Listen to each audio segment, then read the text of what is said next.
I'm not quite sure how to describe my guest today, Shelle Luscombe.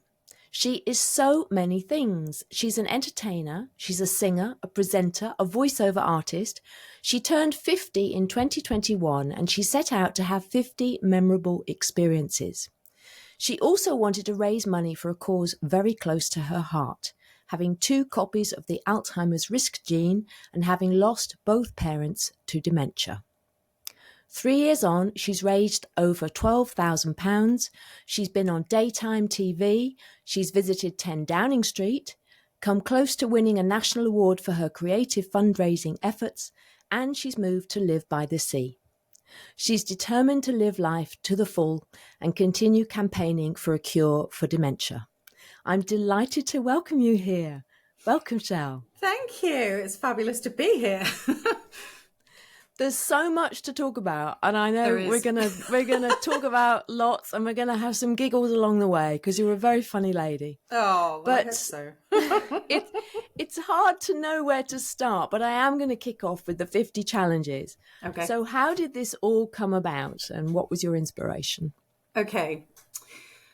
I think I've probably got some prosecco to blame for this one, but I think after maybe one too many glasses, I just thought, okay, I'm turning 50. We've had a challenging journey with my parents, which I'll explain about in a moment, and I want to have some fabulous experiences. I want to, hit my 50s in style, and I want to really have a memorable year. So to backtrack one moment, my dad had Parkinson's and then Parkinson's dementia in the last couple of years of his life. He died at the end of 2017, and the time I turned 50, so this was July 2021, my mum was in a nursing home with Alzheimer's and vascular dementia. So she also had followed a similar path with dementia and was really poorly.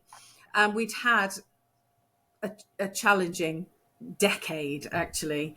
The decline, obviously, is quite slow, but dramatic all the same. And yeah, I think, I was looking at my own health and thinking, well, mum and dad have both had dementia. It runs in both sides of the family, grandparents and so on as well. Chances are I'm going to go the same way. Don't know that for sure, but at this point, the chances are that that's sort of my future too. In which case, I'm turning 50. Mum started showing signs of dementia in her mid-60s. I've potentially only got 15 years of good life together to go. Where I'm sort of, I've got all my faculties and I'm able to make the most of it. So, okay, right, let's do something about this. And as I say, probably after one too many glasses of Prosecco, I thought, right, I'm going to set myself up a Just Giving page. I'm going to raise money for a cause. I'm going to, let's do this for charity and get people to set me a challenge in exchange for a donation. I must admit, I was inspired to do this a little bit by a friend who'd previously done something similar. He did 50 challenges in 50 days ahead of his 50th birthday. So that was pretty hardcore because that was sort of something every day. And I was a bit late to the party, so I didn't have time to do 50 before my 50th when I came up with this idea. So it was, right, okay, I turned 50 on the 6th of July, 2021. And I'd had a bit of a sort of chat with a couple of Alzheimer's charities, actually. I looked at Alzheimer's Society and I had a lot of support from them along the way with everything that was going on with mum and dad. But actually, for me, the key thing is research. How do we look to the future and how do we change this future and this outcome for other people? And so I had a chat with the fundraising officer at Alzheimer's Research UK, and I was so sort of impressed with what they were doing and how they were looking to the future and how they were helping to fund research that I thought, yes, this is the charity for me. So I feel as though that was the moment I committed to a lifetime of orange, because AR UK, all their branding is orange. So everything in my life is orange. If you could see around my flat, you'd see lots of orange behind me. You like bright colours. Yeah, we do. I know. It kind of ties in nicely with your red. Anyway, yeah, so here I was. I set up this Just Giving page and I put it out on social media. I think because, like you rightly said, I was working as a singer and sort of in the entertainment world, living in Twickenham, so out and about in Surrey and Southwest London. I know a lot of people, and I put this out on social media, and in came some very random challenges. So I sort of put a caveat on there saying that I wouldn't refuse anything, but I did have the right, or reserved the right, to adapt it or potentially amend it if I couldn't afford it, or if I didn't feel it was something I could achieve. So I put that caveat out there, but basically said, right, away you go, see what you've got, give me your best shot. And I think, yeah, that's how it all started. Wow. Yeah. It's amazing. I've seen the clip of you where you were presenting a slot on a TV program. And that was amazing. It's like, I don't know how, you've obviously got good connections and you've got the gift of the gab and you're confident as well, aren't you? And you obviously, managed to convince these people. So there you were doing all these wacky things as a TV presenter. It was like, wow. Yeah, that was very amazing. Cool. That was Steph McGovern, actually, when she had her lockdown project, actually started out in lockdown. Steph's Packed Lunch. She used to do a lunchtime kind of lifestyle show, and then it carried on after lockdown. And I'm quite a fan of hers, and she comes from Middlesbrough. I spent my teenage years living up in the northeast, so I feel like I've got a bit of an affinity with her. That's probably about where it ends. Yeah, she had this brilliant program, and she had a feature on the program. Steph Challenges You, I think it was, or Steph Supports You, and so they were calling out for people who were doing wacky things for charity to put themselves forward. So I was actually one of 3 people on the show that day. But don't tell anyone. I think I got more airtime. I did basically say to them, look, I'm up for anything. You set me a challenge, I'll do it. So they said, would you try skateboarding on the show? I know. That was so brave of you. So brave of you. It was oh, my bonkers. Goodness. And you got in an ice bucket as well, didn't you? I did, yeah. Yes. So you did 3 challenges on one day, in one lunchtime. Although I have to say, I counted that all as one challenge. That was completing 3 mini challenges live on air, live on TV. So yeah, it was great. It was really good. And actually, what was really touching about that was how many people were watching the show, and my story really resonated with them. And suddenly I got, I don't know, I think before the end of the day, I'd already got about £350 worth of donations in from people I didn't even know, so that really bowled me over. And I think it's the power of PR, isn't it? It really it is. It's amazing. I think at that point I was still on around £5,000. I was still, this was, when was this? I think it was June 2022. So Mum had died about 3 months before. And yeah, I had to go up to Leeds for the filming, and I remember chatting to Steph on air about Mum, actually, and sort of saying that she actually died a few months ago, but I was even more determined then to kind of carry on with my fundraising. So yeah, got some amazing messages from people. And I met, do you know the Bosch boys, the Bosch vegan cooks? They are Bosch. No. They're brilliant. They're very into plant-based food and sort of anything vegan. And they were that day's celebrity chefs on the show. And I said to them afterwards, I was chatting away to them afterwards, they're going, well done on everything you do. And I said, if you want to set me a challenge, I'm rubbish at cooking. So here's your opportunity to set me a cooking challenge. And they did. They very kindly donated and set me a challenge to make one of their dishes, of course. And then I had to post it to Instagram and all the rest of it. But yeah, I got another donation from them. So it's funny, that's how a lot of these challenges came about. Some of them were sort of fundamentally from my friends and followers and family and whatever. But, then there was occasionally 1 or 2 that were a little bit off-piste like that and came from... I guess there's a snowball effect, isn't there? There is. Absolutely. Yeah. Absolutely. And, bring it on, I say. So what's the wackiest one been? The wackiest one. It's difficult. It's difficult to pick one, as you can imagine. 50's quite a All right, lot. give me 5 wacky ones. Okay, then, all right, okay. you know. Wacky. I had to learn to ride a unicycle. That was quite interesting. I was also very brave. I wasn't very good at riding a unicycle, let me tell you. I'm going to consult my list because I sometimes forget what I've even done. I had to learn the dance routine from a Harry Styles video, Treat People with Kindness. I love that song, and I had to take myself a little dancing lesson and learn the routine, perform it. What else did I have to do that was wacky? This also is the scariest one, complete 5 minutes of stand-up comedy.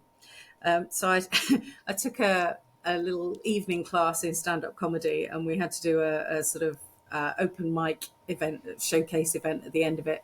And got up on stage and did 5 minutes of stand-up comedy. That was scarier than jumping out of a plane. Yeah, scarier than jumping out of a plane. Yes. Oh my goodness. Well, not for me. God, it's scary. The jumping out of a plane would just... I think that's the one thing I just can't do. I don't think I could do that. But bungee jumping's the only thing I really don't want to do. But jumping out of a plane, fine. Another wacky one for you. A friend of mine, there's a theme here with the Prosecco, but he said to me, right, I want you to cut someone's hair after you've drunk a bottle of Prosecco.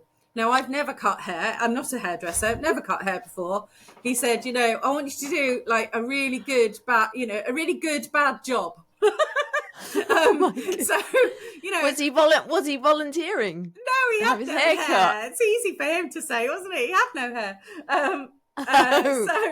You could have said, I'll cut yours. I'll just do it number one. Maybe I should have offered to cut his beard. But no, I had a friend who volunteered, actually, and she had been cutting her own hair during lockdown. So she was like, well, you can't make it any worse than it already is. Did you? No, I did a very good job. I did it properly because I felt the responsibility of this one. So, but you had drunk a whole bottle of Prosecco beforehand. I did, and probably a little bit more as the course of the evening went on. I enlisted the help of my own hairdresser and said, right, I'm going to do this. I want to do a decent job. I mean, it would be quite funny to send her out lopsided, but I don't really want to do that. So I want to do a decent job. So yeah, she supervised me and gave me instructions and was there to sort of, pick up the pieces if I made it a big mistake along the way. And I invited some friends along. So it was the girl whose hair I was cutting. Thank you, Julie. She and I know each other as sort of part of a group of girlfriends, and some of the others came along. So we were all there drinking our Prosecco and kind of generally getting involved in the evening. It was good fun, actually, really good fun, and a little bit crazy and quite scary. And there is a lot more to hairdressing and hair cutting than, I had perhaps realised. And, when you sit there and you have your hair cut, you're chatting away, aren't you, to your hairdresser, and you're just deep in conversation. You don't necessarily think about what they're actually doing and all the sort of science behind it. So, yes, I was very impressed. I don't think that's my new vocation, though. haven't touched a pair of hairdressing scissors since, thankfully. Well, I have always cut my own fringe. Oh. So, yeah. Well, looking at you, I can say you've done a good job there. My hairdresser actually compliments me on the job I do on my fringe. So my hair is very long now and it needs cutting. It's all I've tied it up today. But I literally go to the hairdressers twice a year. And the rest of the time, I cut my own fringe. And my hairdresser is amazing. She gives me the most fantastic haircut that grows brilliantly, grows out brilliantly. Amazing. And I go twice a year, and the rest of the time, just cut it myself. Yeah. I watch what she does. Yeah, I think you've got the knack there. It's to cut it kind of up into the hair, like isn't it? That. Absolutely not like that, not straight across. No, I mean, I think we've all got those horror stories, haven't we, of being a child and your mum decides to cut your fringe and it just gets shorter and shorter and shorter because she's desperately trying to get it straight. I remember ending up with mine up here at some point. Oh, my word. Yeah. The pudding bowl cut, yes. That was a favourite, wasn't it, in my youth? Yeah, I think I owe you one more wacky challenge, don't I? Oh, go on then. I think that was 4. I had to, one of my friends decided that I should not shave my legs for a month. There we go. Well, that's not a challenge. I've never shaved my legs. I shaved my legs as a teenager and never have done since. Ah, well. So that's not a challenge. My goodness, I'm sharing a lot. So I trim my fringe, but I don't shave my legs. Talk about double standards. Oh my goodness me. Well, yeah, but isn't that the way? Isn't that the way? I am fairly hairless. Let's let it all hang out today. Yes, I'm fairly hairless on my legs, and post menopause I've got even less hair on my legs. Really? So it's like that's another little benefit of menopause, you know. I'm still shaving my legs. Still shaving them. Anyway, yes, Janie, she maybe not shave my legs for an entire month. And that would have been easy peasy lemon squeezy for me. Her 14-year-old daughter at the time had me doing the chubby bunny challenge, which was I suppose I should have included this one in my Wacky bunny challenge. What's that? So you have to put a marshmallow in your mouth and then say chubby bunny, and then without swallowing that marshmallow, you put another one in and say chubby bunny. And the idea is you keep going and your cheeks fill up with marshmallows. Oh, I'd have loved that. I love marshmallows. I know. There, you see, that would have been a nice one for me too. Yeah, okay. Well, I challenge you then, Rachel. 15. Do the chubby bunny. 15? 15 marshmallows, and they weren't tiny ones. Then you really would be the chubby bunny, wouldn't you? Yes. Anyway. You'll have to watch great. YouTube. Anybody that's just listening to this and not watching it, you have to go and watch the YouTube video because we're having a lot of fun here with them. Yeah. And I think you have to watch the YouTube video of me trying to do the chubby bunny challenge to know what it was like, because there's so much sugar. There's a video. The mouth. Oh yeah, there's a YouTube video. Well, it was live on Facebook. And then I sort of put it on YouTube afterwards. But yeah, there's so much sugar in the marshmallows that saliva goes nuts. So you're kind of constantly producing all this saliva, and you're trying to shove all these marshmallows in. And try not to laugh along the way. Oh my goodness. Maybe it wouldn't be easy then. Maybe I'm just, in my dreams. Nah. So when people ask me about my challenges, I'm sort of like, they range from, I had to, do sit-ups every day for a week, through to, through things like the Chubby Bunny Challenge, right through to running 5K and learning dance routines and chucking myself out of a plane and, things like that. So everything in between. And have you finished them all now? Have you finished the 50? I have. So the original idea was that I would do them in a year. So by the time my 51st birthday rolled around, but then Mum died halfway through. So it was hard. And I just understandably lost a bit of momentum there. So I picked it all back up again. And then I was chatting to a mate over a coffee, and I said, I sort of need another deadline. And he said, well, why 50 months, 50 challenges in 50 months? I said, blimey, I'll be approaching 60 by then. No, so we sort of adapted that one. I said, how about 500 days? I quite like the 50 challenges in 500 days. So I set myself that as the deadline, which was November 2022. So it's about 16 months to complete all 50. Well, good for you. Thank you. And, we're going to have to go to the serious underbelly of all of this, which is a shame in a way, but also I think it's a testament to you that you can find all of this energy and joy and enthusiasm out of something so tragic. To lose both your parents to dementia is just awful. And to know that you are also at risk. How do you cope with that? Oh, every day is different. I'll be completely honest, actually, not having a great day today. I probably doesn't seem like that as I'm chatting away to you. And actually, it's nice to talk because you're reminding me or making me remember some of the really good, fun thoughts around all this. But I have moments of going, gosh, what have I done with my life, and what am I doing, and what's next, and how long have I got, and all the rest of it. But I think one of the main things that's come out of this for me is working with Alzheimer's Research UK. I've learnt loads about dementia and all the diseases that cause it. Alzheimer's is only one. It's the most common, but it's only one. And the fact that, importantly, there are lots and lots of things that we can do to help ourselves.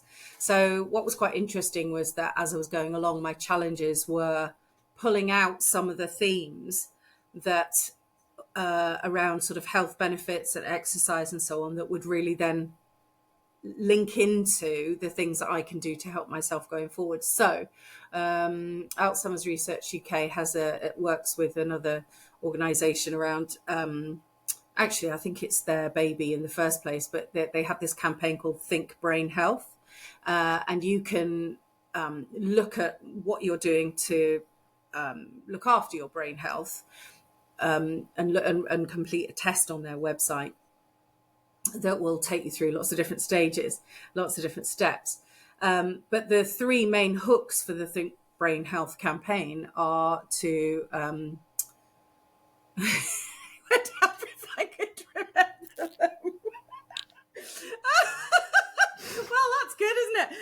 No, the first one is stay sharp, look after your heart, or love your heart, and stay connected. Those are the three. I was going off in a tangent there in my head. That's the menopause for you, isn't it? It just suddenly halfway through a sentence, you just go off on a tangent. You mean you've never forgotten anything in your life before you hit menopause? I mean, seriously, Shelle, I don't believe that. Sorry. I might well have done. I don't know. I can't remember. Anyway, yeah, I think, things like the staying sharp challenge, if you like, is easy because I had to learn to play instruments. I had to learn lots of new things, like even just learning how to bake this dish for the Bosch boys, or to do another baking challenge. But lots of things, learning dances, learning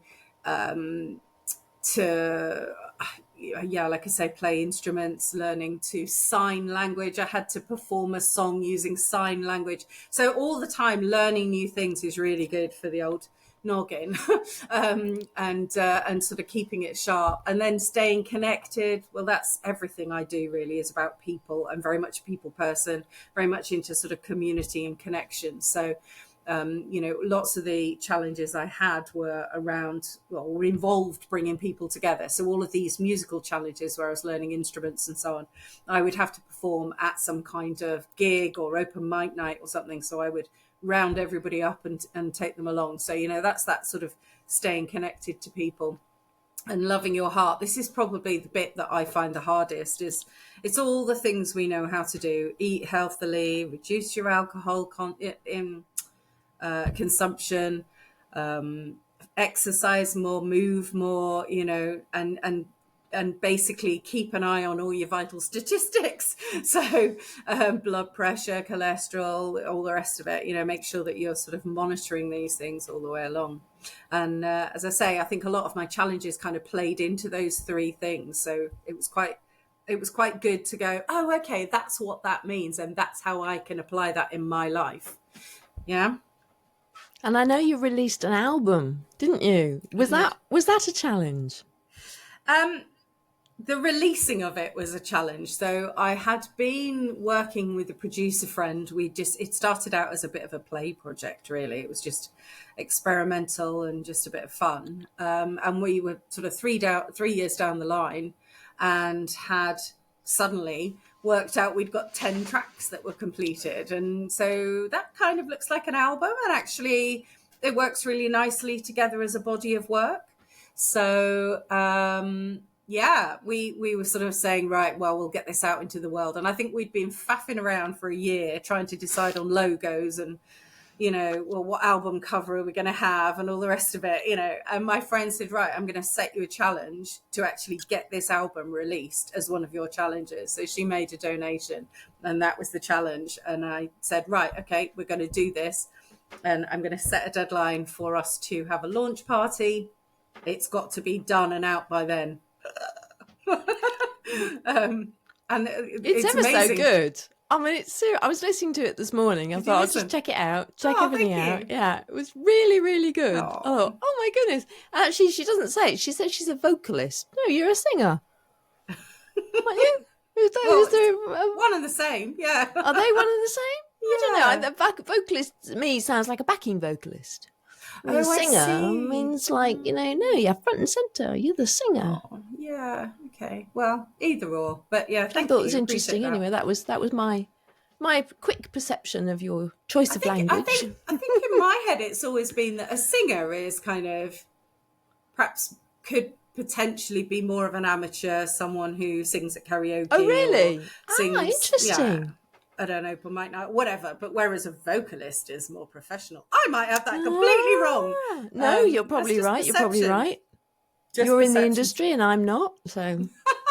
I don't know, but it's interesting that, that's your interpretation of it. So I shall bear that in mind. It was just, it was interesting. We've gone on since then and have produced some videos for the tracks, and we're now working on some more tracks, which is good. So trying to get, because it's 3 years on now since we released that album, actually.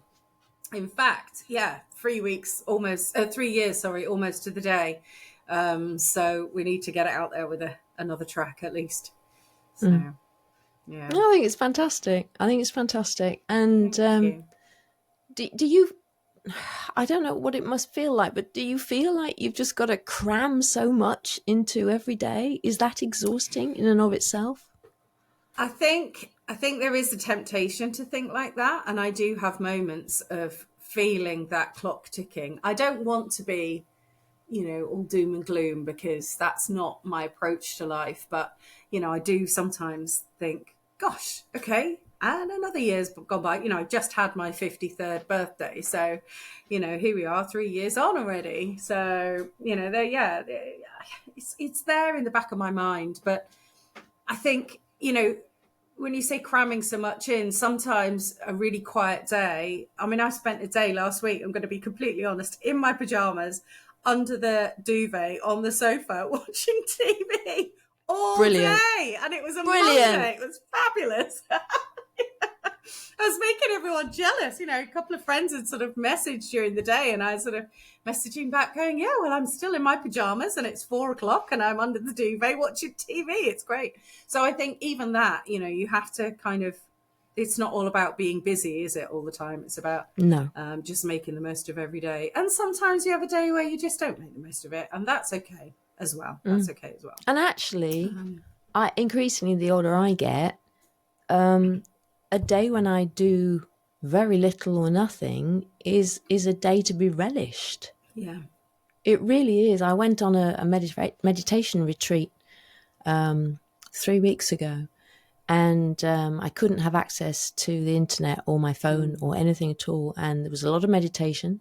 There was a bit of Buddhism, and there were periods of silence, even having meals in silence. And I loved it. I felt a bit weird at the beginning, but the time went so slowly because I wasn't doing anything. Yeah. We got to 10:00 and it was like, oh my goodness, it feels like I've had a whole day already. And I think when we stop sometimes, then time can expand weirdly. I think, we sort of said right at the beginning, I moved to live by the sea. I moved down here about a year ago. So I live on the West Sussex coast now. And I have noticed it's improved my overall mental state, I think, just slowing down a bit, taking a deep breath. I'm an 8.5 minute walk from the seafront now, from my front door. Oh, how lovely. Hopefully moving house soon and going to be even closer. Oh my. So it's so nice. In half an hour, I can walk down to the seafront, breathe in some sea air, drop my shoulders an inch and walk back, in half an hour. So I think I've taken decisions like that because I just needed to look after myself a bit better, really, and just be kinder to myself. And I think slowing down a bit has been really good. I still go back up to Twickenham and South West London, and I do bits and bobs of event work up there. Not so much singing now, but sort of presenting and comparing events and so on. And it's so nice to see everyone and kind of plug back into that lifestyle. But then I really enjoy coming back home. And I literally get out of the car and I feel like my shoulders drop and space opens up around me, And and I love it. So I think that was a good move. And yeah, it's been a tricky time. There were lots and lots of challenges along the way with mum and with dad. Mum was more mum was dad's main carer, so she sort of dealt with the brunt of what was going on with dad and sort of his deterioration, sort of very much right by his side. And then I was sort of 2 hours away in a car, so I was coming and going, but it was very difficult to get quite close to them at that time. Lots of family dynamics. Anyone who's been through this journey will understand, whatever you deal with in your family, every family's got its little foibles. Whatever you're dealing with, it sort of gets a lot worse when dementia comes along or some illness sort of is in the picture. So, we had some challenges there, and mum was very focused on dad, didn't want any support really. She found it really hard to accept help and support.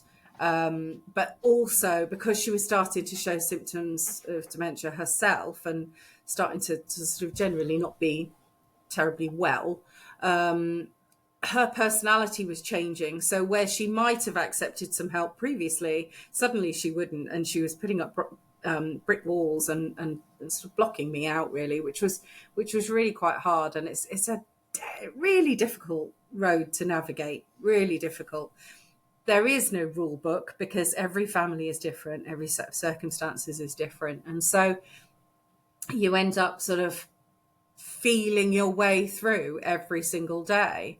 And then of course everything sort of went, I would say in June 2017, the situation kind of imploded. So dad was taken into a community hospital, and it was partly to sort of take him away from mum. I don't mean that in a nasty way, but in the sense that she was not looking after him properly because she just wasn't able to, because she wasn't well herself. But she wasn't really able to acknowledge or accept that she wasn't looking after him. So it was sort of a case of, the medics sort of stepped in. And at that point, mum was struggling to let me in. So we were having a bit of a challenging relationship. And it was the medical team that said to me, you really need to get involved now. This is, your mum is not coping. She needs some support, and you need to find a way to get her to let you in, which is incredibly difficult. So that was the middle of 2017. Mum was then diagnosed in September 2017 with Alzheimer's disease.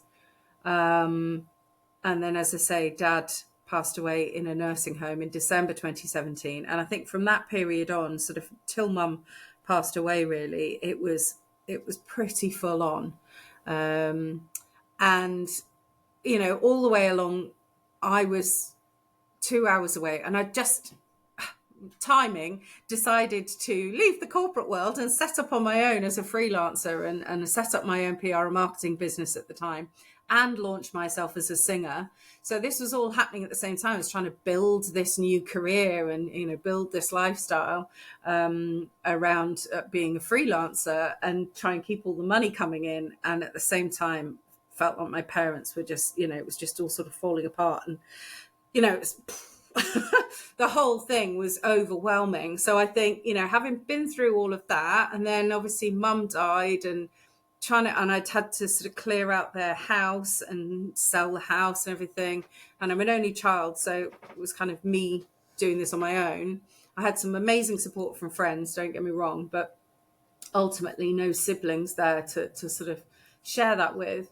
And then got to the point where I just thought, right, I just need a change. I need to completely change my surroundings, and I need to breathe and have, just look to a new future really, and look at what I'm going to do with my life. How am I going to earn money? The business obviously didn't grow quite the way I was hoping it would, for lots of reasons really, but obviously impacted by everything that was going on with mum and dad. And here I am. now 53, living by the sea, and looking out the window, and actually the sun is shining. So I'm very glad about that, because this morning it was grey and wet and horrible. So I think it's days like today, I just have to remember to like look out the window, see the sunshine, walk down to the seafront, breathe in that sea air, and just, reset.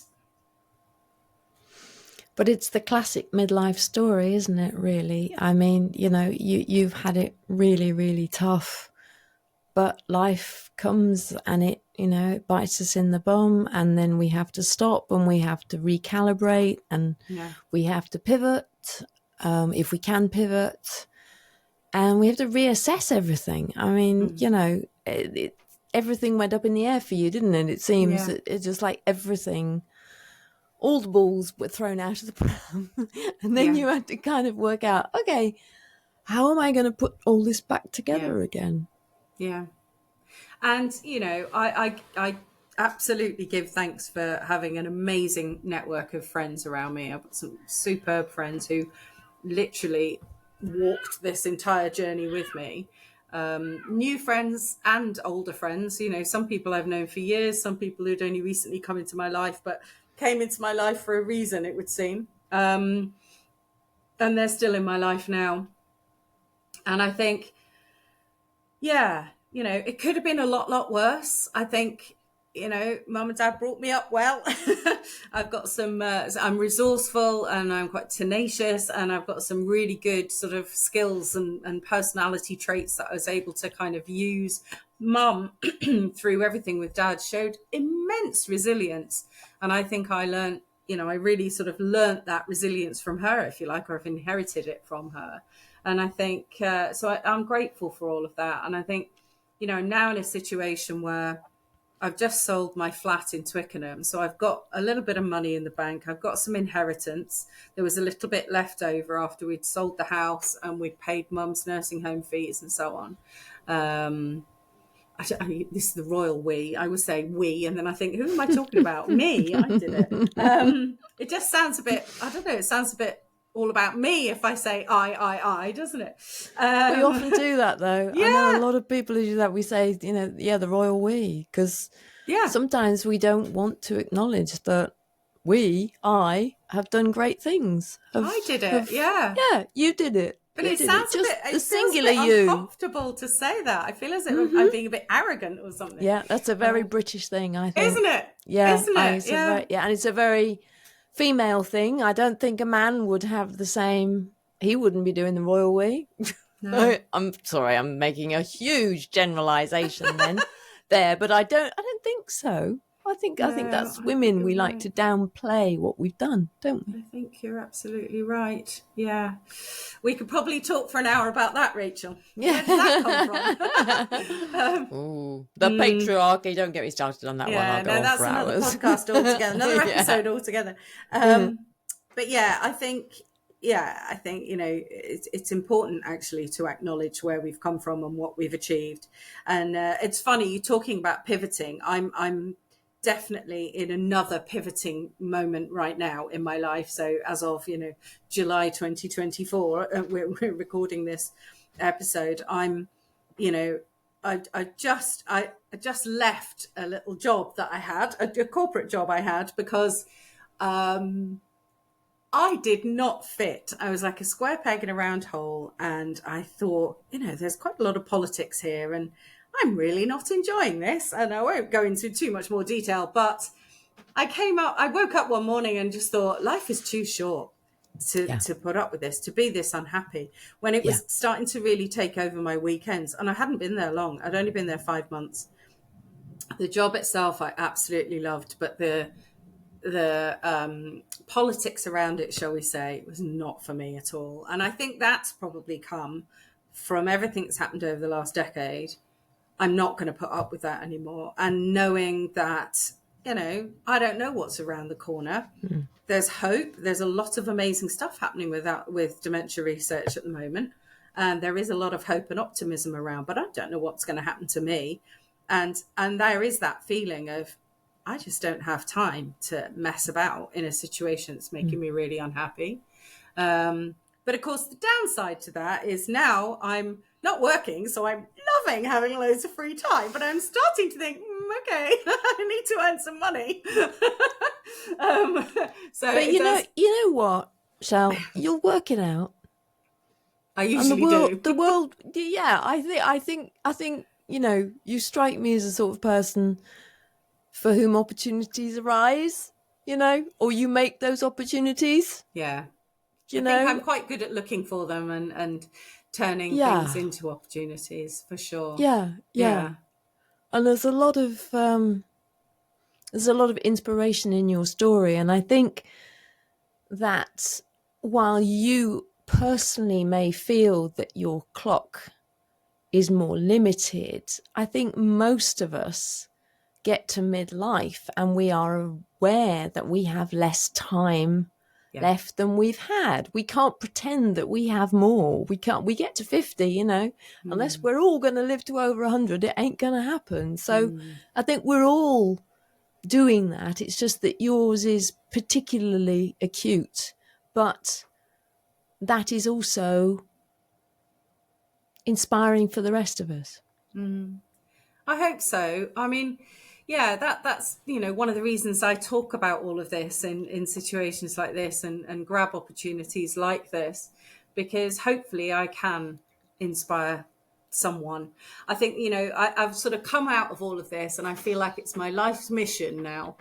To inspire people to take on a challenge. So I gave a talk at an International Women's Day event last year, all about my 50 challenges, and obviously tied it into the themes of International Women's Day.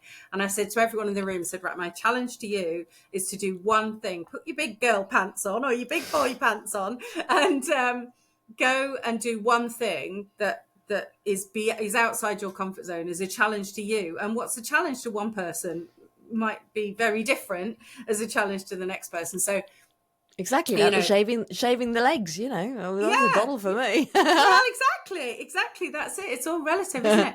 So I said, I want you to go off and do one thing that you really challenges you and you're really proud of, and come back in a year and tell me all about it. And I think that side of things, I'm really proud that I can use my story, if you like, to sort of help and inspire people in that way. But the other side of things for me is that I'm now a sort of sounding board for friends who are going through similar experiences. I was quite young, really, to lose both my parents sort of, well, yeah, I mean, mum was 51 when I, is that right? Yeah, mum would have been, sorry, I was 51. Yeah. No, gosh, see, maths is not my strong point at all. It's a good job that none of my challenges involve maths. I was 50 when I lost mum. So, but to lose both parents by the time you're sort of, in your 50s, early 50s, is quite young. So I think, a lot of my friends now are going through the same sort of journey. So they're, they're ringing up and saying, I've got this, and, mum's doing this and dad's saying this, and what do I do? And do you think that these symptoms are sounding like dementia, and where do I go? And I'm no expert, but I can talk about the journey I've been on, and I can signpost. I think that's the main thing. And obviously, as I was saying, I do some work with Alzheimer's Research UK now as a volunteer and as a sort of spokesperson sometimes for them, or community speaker. And that's, again, I feel like that's part of my role now for the rest of my life. It's my kind of mission that mum and dad have left me with. Mum more than dad, really, because his main story was Parkinson's, but it was his sort of Parkinson's dementia in the last couple of years. But mum definitely was just through and through dementia brought about by Alzheimer's disease and vascular dementia. And I think for her, my mission now is to just help spread the word and do what I can to help people. So even speaking at conferences and we could talk a little bit more about some of the things that people can do to help themselves, and some of the sort of places to go for advice and guidance and support if they need it. I think just any opportunity to kind of share all of that is good right now. So I've got a friend set up a WhatsApp group between her and me and another friend of hers the other day, and it's literally, she's called it the Dementia Support Helpline on the WhatsApp group, and I feel like, I'm happy to be here for you. I'm happy to kind of help where I can. It's so important, because I think so many of us, when we encounter these things, it can feel so terribly lonely. Yeah. And making those connections, and I think we still have a sense of shame around anything that's to do with mental health, whether it's a physical illness or mental health depression. I think there's still a sense of shame around that, and also I think when there's a genetic link as well, that adds to the whole confusion of it, doesn't it? And the whole sort of sense. There's my cat crying in the background. You see? Oh, I wondered who that was. Oh, He's got dementia. I'm convinced he's got dementia, because he gets disorientated and then he starts crying, and he's deaf, so he can't hear how loud he's crying. Oh, bless him. Does he need a cuddle? He does need a cuddle. He probably needs to see me in his line of sight, and then he'll shut up. But fortunately, he seems to have shut up temporarily. Hopefully I can edit it out possibly, but now that I've talked about my cat crying on the podcast, I'll have to leave it in so that everybody can hear the cat crying. What's on the your podcast. cat called? He's called Bogey. Bogey. And it's right, short well, for it's short for Bogart rather than Snot. Oh, okay. Oh my goodness. Okay. Well, it's funny because I'm buying a place down here, and I'm on my list of priorities for my new places. I need to have a driveway, so I need parking for a car. I want double doors out onto a garden from the lounge, preferably. I want I want a dishwasher. That's very important. I want a bath, and I want a cat. Oh. So with the estate agents, we're all like, right, and a cat. Okay, write that down. It's very important. I have to have a cat. That's my next thing. I need a cat. Not my cat. He's very annoying. He's very lovely, but he's very annoying. He's he's a bit demanding now that he's got dementia. He's 16. Oh, wow. Okay. Yeah. He's an old man. And he's a soppy so-and-so. No. Yeah. I'm going to go and try and get a rescue. Cat's a good... Yeah. Bogey is a rescue. We got it from Battersea Dog and Cat Home. Yeah. He was 3 years old. I was telling somebody just this morning, actually. A family gave him up. He's a ginger Tom. He's absolutely beautiful. Oh. And a family gave him up. They had a baby, and they didn't want a cat as well as a baby. It's like, whoa. Happens all too often, I think. I know. Isn't that terrible? I can't wait to give a little oldie a home, Yeah. Somebody, some little moggy that nobody else wants. I'm like, come to me. I'll love you. They are brilliant value, I have to say. They are brilliant value. Although it's a bit annoying when you want to go away. That's the only thing. You need to consider that. Yeah. If you want to travel, might want to put it off a bit. I know. Well, yeah. No, I'm ready. I'm ready. You're ready for a cat. I've been without a cat for a long time. And I grew up with cats. We had cats when I was little. So, yeah, I've wanted one for ages. And I've said for a long time, can't have a pet because I'm away so much. But no, I'm going to do it this time. I'm going to make it work. There's always trusted house sitters. And if you're living by the sea, you're going to always find somebody that wants to come and look after your cat. Exactly. So that'll work very well. Yeah, there you go. You got that all sorted. Yeah. Tick. I watched Lucifer on Netflix recently, and have you watched it? No. Oh my goodness! It's got Tom Ellis in it. He's gorgeous. So I decided, after having completely binged that for weeks and weeks over all the episodes, can't remember how many seasons there are now, 6 or 7, that I need a male cat, and I'm going to call him Lucifer. Has he got to be black? Well, that would make sense, I suppose. But you know what? Wouldn't it? Yeah. And I mean, really, it's the devil. So is that the best name for a cat? I don't know, but possibly not. Like the name. I like, You'll be out in the garden going, Lucifer. Yeah, tea time. Get those dreamies out and shake them. Come on, Lucifer. Oh, This is better than a dog. You want me down the park shouting for your dog, Lucifer. Yeah. So long as I don't get shortened to goodness. Lucy, I think maybe not. Might have to rethink that one. Anyway, we're going off at a tangent. I do this all the time. That's quite all right. That's quite all right. Now, we could talk forever, but I'm conscious of time. So maybe we'll have to have you back and we'll go full on dementia and Alzheimer's. Just quickly, am I right in thinking that dementia is the umbrella term and then Alzheimer's is a form of dementia? So dementia is the term that describes a set of symptoms, all the things that we might associate. So, poor memory, but we're not talking just general kind of like we are joking about menopausal memory loss. This is a slightly different thing, and disorientation and sometimes sort of hallucinations and behavioral changes. Lots of things that will be symptoms that come together and are described as dementia. And yes, it's there are a number of diseases that cause dementia, and Alzheimer's is the most common one.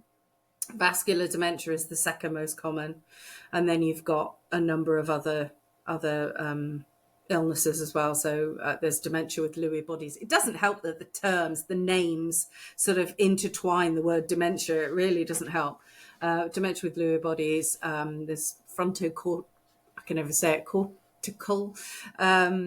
dementia, and then you've got a number of other illnesses as well. So I tend to think it's kind of like cancer. So cancer would be the umbrella term, and then you've got the different types of cancer. So dementia itself is not an illness. I sort of refer to it as a condition, I suppose, but it's a set of symptoms. And there is a lot of confusion around that. Is it getting worse? Is there a greater prevalence of it? Much so, I'm afraid. Yeah. And why is that? I think a lot of it, well, this is what Alzheimer's Research UK are trying to find out and really sort of pin down. This is why the research is so key. So you think about the journey of research, you've got to work out what's causing things. How do we sort of prevent and then cure, and then treat and cure and eventually prevent. So in the early days we're sort of still in the stage of trying to understand it and trying to work out what causes it. I'm not a scientist and I don't work for the charity, so I won't get into all of that for fear I might say something wrong, but I think, now we're at a point where 1 in 2 people will either have dementia or know someone close to them who has it, which is pretty scary. A few years ago, that was sort of 1 in 4. And, it's the same with cancer. It's all increasing. I reference cancer quite a lot. My friend's mum, bless her, got a cancer diagnosis. And I remember speaking to her and saying, if you need any help with any of the sort of attendance allowance or any of the social services support or government support that you can get, give me a shout and I can talk it all through with you, because it doesn't matter what illness you've got, you're entitled to certain bits of support. And she just said, oh no, it's fine, they all come to you, don't they? And that is the cancer pathway, that there is support in place. As soon as you get a cancer diagnosis, you go into this pathway and you have access to support, and it comes to you. It's literally presented to you on a plate. That was her sort of experience. Whereas my experience was I had to go looking for it. It didn't come to me at all. I had to go looking for it, and I had to, use all my resourcefulness and tenacity to be nagging and chasing people and inquiring left, right and centre to find the information I needed. So again, this is something that, Alzheimer's Research UK and the other bodies in that space are working towards, is sort of, bringing together all of this huge amount of information that's out there and signposting and so on, and trying to get a proper pathway for people with the diagnosis. I mean, there are so many different stages of it. It's really important to try and get a diagnosis early. So some of these drugs that are coming through at the moment, the two that were launched or that were talked about last year have just been given FDA approval in the States. So lecanemab and donanemab. Now they're very much dependent on being given to someone in the very early stages of diagnosis. So it doesn't take too long to work out that diagnosing early is really key. And I think, so there's a big piece of work around awareness and around understanding what are some of the precursors to getting Alzheimer's and other forms of, other illnesses that cause dementia, so that, eventually we can really prevent them. But yeah, there's a lot of work to be done. It is getting worse at the moment, but it's also getting better in the sense that we're getting closer to those breakthroughs. And we've already had 1 or 2 breakthroughs, but we're definitely getting closer to a cure now. Alzheimer's Research UK rebranded last year, and they changed their strapline from being about making breakthroughs and sort of seeking breakthroughs to just finding a cure. Now they are there for a cure, and they will find it. And it's things are increasing and improving all the time. So it's it could be a bleak picture, I suppose. It's certainly healthy to take a realistic view of where we are, but I think there's a lot of hope and optimism out there. I think things are changing.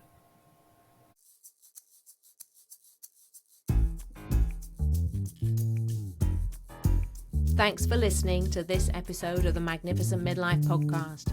If you enjoyed it, please subscribe, follow, and share it.